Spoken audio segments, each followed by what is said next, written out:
years of doing this. I mean, it's just my passion. You know, everyone has their world literally sees getting up to 13, 14 guys with feet up.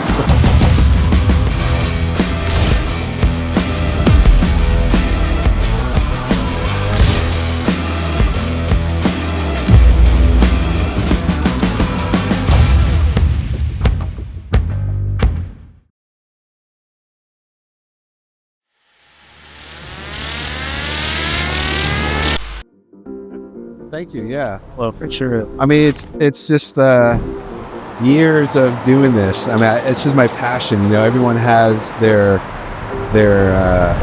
therapy, you know, thing to do. This is my therapy. I go out to the mountains. I see things that a fraction of the world literally sees. I'm getting up to 13, 14,000 feet up in the mountains and having those vista views. It's like it's therapy. Yeah.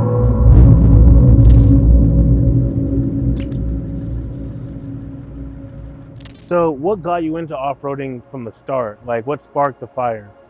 Oh, wow. So I was living in Georgia at the time. I had recently moved there. I was, you know, spent 22 years in the Air Force. So I was stationed there in Georgia.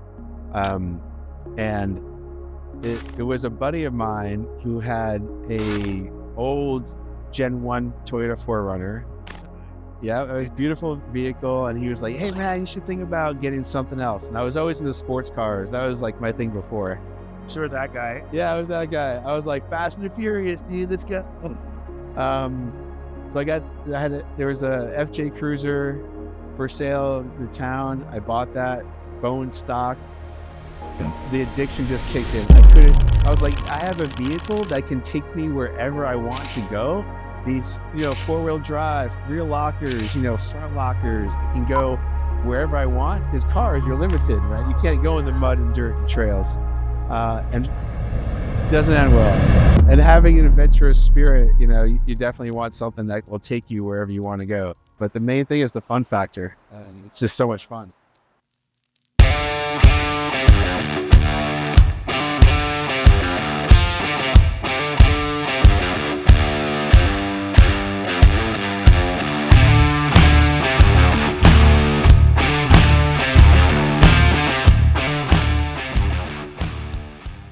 So I remember the first trail, I think it was maybe the first or second trail you took me on in Colorado Springs. You were mobbing over things very easily, like with ease. I was not, because I was still working with some stock stuff, and I hadn't lifted a lot of stuff on mine. True, yeah. And so I think I left a piece of my Bronco everywhere, all over those rocks. But you still were able to complete all the obstacles. Oh yeah, this shows how capable these Broncos are, like either stock or modified. I mean, they're still able to do like 99% of the obstacles that you hit upon. Definitely. It was definitely probably one of the most thought out vehicles I've ever seen. And you don't realize how much thought went into it until you get into it and take it out. We're going to do a walk around real quick. Tell us what you've done with the Bronco. This thing's beefy. So I definitely want to know what you put on it. The way I always like to build my rigs is build them with functionality. Like I won't upgrade the headlights so they change colors and all that stuff, you know, or the taillights because they're flush. I want to do something to help me crawl off the road with the rocks and everything. Yeah, so this was a 22 Badlands that I got in, I think, early February 22.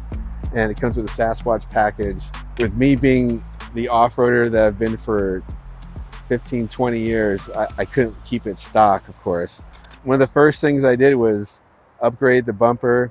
This is a Hefty Fabworks bumper. Chris Hefty, right out of Colorado Springs, 37-inch Baja Boss tires. It's definitely lifted up. And then I put Radflow extended travel suspension in the front. Oh, nice.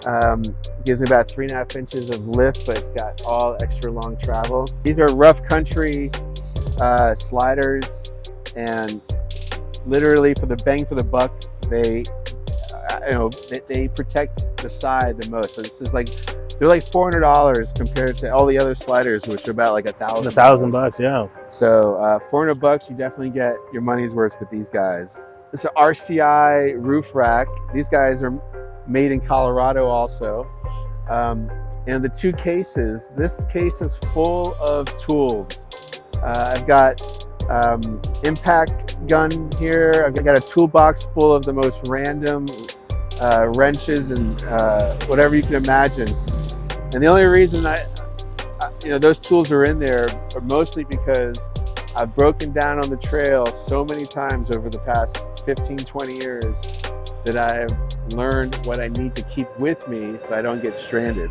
Yeah, I've So that's the trick. fashioned a lot of my own stuff of what I carry after what you did. Oh, I was yeah? like, okay, if I can imitate what he's doing, then I'm not in a bad position. Yeah, it gives you confidence. Like, yeah. you know that if you're on the trail, I mean, you can get yourself out of it.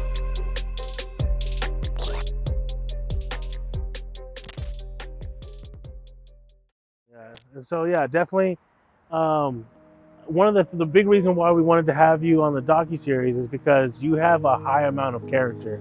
Okay. And when I was in Colorado, you were one of the people that showed me around. I call you the Moose Whisperer because every time we went out, we saw a moose. That's and it was like, everyone's like, oh, I've never seen a moose out there, like ever in Colorado Springs. And like, for some reason, you like attract them. It's a weird thing, but I'm about it. It's the energy. The energy, yeah. Exude the energy. But yeah, and so a big thing with Bronco Outfitters is we prioritize character over talent. So we don't care how nice your Bronco is, even though yours is nice. We care more about the character of people I love that. than that's anything. Great. And so there's people we've had to turn down. And that's what makes the community as strong as it is. You have people with positive characteristic traits. Yeah, so as long as there's people like you in the Bronco community, I think we're all set. Oh man, I appreciate that, brother. That's awesome. Good to hear. Thank you. I think we're good.